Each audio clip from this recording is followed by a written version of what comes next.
Oke, selamat datang kembali di channel ini. Kita akan melanjutkan bagian keempat mengenai pembahasan USBN Matematika kelas 6.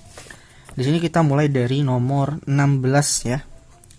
Nomor 16. Sebuah tangki air berisi 6.000 liter. Air itu dialirkan melalui pipa selama 40 menit.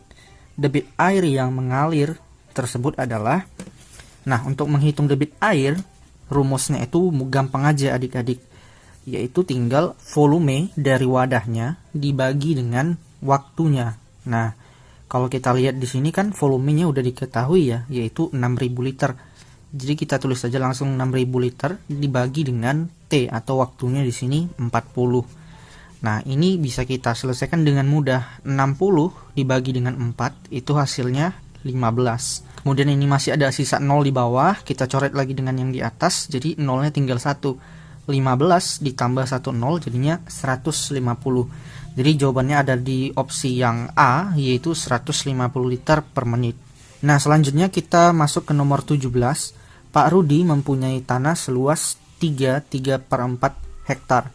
2/5 bagian tanah tersebut akan dibangun sebuah rumah dan 1,26 hektometer untuk kolam renang, sedangkan sisanya untuk lahan parkir. Luas tanah untuk lahan parkir adalah, nah, katanya yang lahan parkir itu merupakan sisanya ya.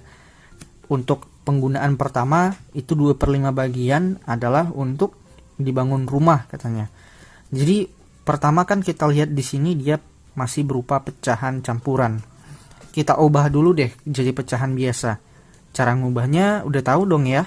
3 kali 4 ditambah 3/4. 3 kali 4 12 tambah 3 itu 15. Untuk penyebutnya tetap sama, yaitu 4. Nah, ini dia kalau dalam pecahan biasa. Kemudian katanya dari segini hektar 2/5 bagiannya dipakai. Nah, untuk menghitung berapa 2/5 bagiannya itu tinggal dikali aja. 2/5 bagian. Nah, ini bisa dibagi 15 bagi 5 hasilnya 3. Kemudian 4 dibagi dengan 2 hasilnya 2. Jadi sisanya itu adalah 3/2. Nah, jadi 2/5 bagian dari 15/4 ini adalah 3/2, ya 3/2 hektar. Jadi yang dipakai itu adalah 3/2 hektar untuk membangun rumah.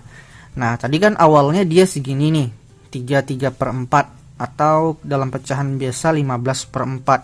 Berarti kalau dipakai membangun rumah sebesar 3/2 itu dikurang ya. Jadi dikurang 3/2. Nah, kalau pengurangan seperti ini kita samakan penyebut dengan KPK. Jadi penyebutnya 4. 4 bagi 4 1 kali 15 tetap 15. Dikurang dengan 4 bagi 2 2. 2 kali 3 6. Jadi 15 kurang 6 berapa? Ya, 15 kurang 6 itu betul 9. Jadi tetap ini, jadi ini 9/4. Nah, kita bagi dulu deh dengan pembagian pistol ya. Untuk 9 dibagi 4 berapa? Karena untuk soal selanjutnya katanya dalam desimal ya, yaitu 1,2 hektometer. Jadi kalau 9 dibagi dengan 4, kita bisa ambil 2. 2 kali 4 8, 9 kurang 4 1. Nah, kita harus naikkan koma. Naikkan koma kita dapat 0. 10 bagi 4 itu, ya kita bisa ambil 2 lagi. 2 kali 4 8, 10 kurang 8 2. Nah, kita harus tambahin 0 lagi. 20 bagi 4 5. Jadi 9 bagi 4 itu 2,25. Kalau dalam desimalnya jadi 2,25. Nah, 2,25 ini adalah sisa lahannya. Kemudian katanya lahannya itu dipakai lagi sebanyak 1,26 untuk kolam renang. Jadi tinggal kita kurangin aja 2,25 dikurang dengan 1,26 ya.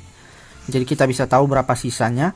5 kurang 6 ini 9. Kemudian ini tinggal 1. 1 kurang 2 ya 9. Ini jadi 0. Nah, inilah jawabannya, 0,99 hektar. Ada di opsi yang B. Nah, kalau adik-adik ada bertanya, Kak, yang ini kan tadi satuannya itu hektometer, sedangkan yang di atas itu hektar. Emang bisa? Bisa, karena hektometer itu sama dengan hektar. 1 hektar itu sama dengan 1 hektometer persegi. Kemudian kita masuk ke nomor berikutnya, yaitu nomor 18. Pada hari Minggu, Andi pergi ke objek wisata yang berada di daerahnya. Apabila Andi berangkat dari rumah naik sepeda motor pada pukul 7 dengan kecepatan 60 km per jam dan sampai di sana pukul 10, maka jarak rumahnya dengan objek wisata adalah Nah, untuk jarak rumusnya itu adalah kecepatan dikali dengan waktu. Nah, kalau kita lihat di sini udah diketahui kecepatannya si Andi itu adalah ya 60. Jadi bisa kita tulis 60 kemudian dikali dengan waktunya. Dari soalnya memang tidak langsung disebutkan berapa waktunya ya, tapi kita bisa kurangin sendiri.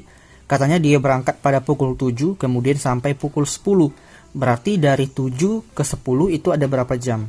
Ya, ada 3 jam. Jadi waktunya kita bisa masukkan 3. Nah, 6 kali 3 18 tambah 1 0 jadinya 180. Jangan lupa satuannya kilometer, ada di opsi yang C. Kemudian untuk nomor 19 ini tidak perlu hitungan ya, cuma perlu pengamatan. Suatu bangun datar dengan ciri-ciri sebagai berikut. Yang pertama, mempunyai sepasang sisi yang sejajar. Kemudian yang kedua, mempunyai sepasang sisi yang sama panjang. Bangun datar yang dimaksud adalah, kalau kita lihat dari opsi A sampai opsi D, yang cocok itu adalah opsi D, trapesium sama kaki. Coba kita lihat dari ciri-ciri pertama ya, mempunyai sepasang sisi yang sejajar. Ya, trapesium itu mempunyai sisi yang sejajar antara sisi atasnya dengan sisi bawahnya. Nah, kemudian untuk yang kedua, mempunyai sepasang sisi yang sama panjang. Nah, yang sama panjang yang mana? Yang sama panjang itu yang kiri kanannya, yang miring itu. Karena namanya saja sudah trapesium sama kaki, berarti panjang kakinya itu udah pasti sama. Nah, kalau adik-adik masih belum percaya, silahkan dicek deh untuk opsi yang lainnya. Misalnya kita ambil jajar genjang. Kalau jajar genjang, sisi yang sejajarnya itu bukan hanya sepasang, tapi 2 pasang, yang atas bawah sama yang kiri kanan. Kemudian untuk ciri-ciri yang kedua, mempunyai sepasang sisi yang sama panjang. Nah, kalau jajar genjang, dua-duanya itu sama panjang, jadi dia mempunyai 2 pasang sisi yang sama panjang. Jadi udah jelas ya, yang paling cocok itu yang D, yaitu trapesium sama kaki. Nah, kemudian untuk soal nomor 20 ini juga pengamatan aja.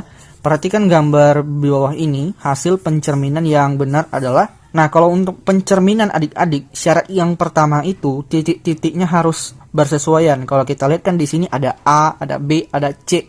Nah, maka hasil pencerminannya harus bersesuaian posisi titiknya. Kalau kita lihat opsi A itu sebenarnya bisa juga sebagai jawaban. Tapi kalau kita teliti lagi, antara titiknya itu ada yang tidak bersesuaian. Dan yang kedua syaratnya, jarak antara cermin dengan hasil pencerminan itu harus sama dengan jarak antara objek aslinya dengan cerminnya. Ibaratnya aja adik-adik sendiri yang bercermin di kaca itu pasti udah sama jarak antara adik-adik ke cermin, kemudian jarak bayangannya ke cermin. Nah, kalau susah paham sebenarnya tinggal diamati saja. Itu yang paling cocok ada di opsi yang C. Kenapa? Karena titik-titiknya sudah bersesuaian. Kemudian kalau kita lihat dari titik A ke cermin, kemudian titik A bayangannya ke cermin itu sama. Begitu juga dengan titik B dan titik C. Untuk bagian selanjutnya lihat di bawah kiri layar, aku ucapkan terima kasih.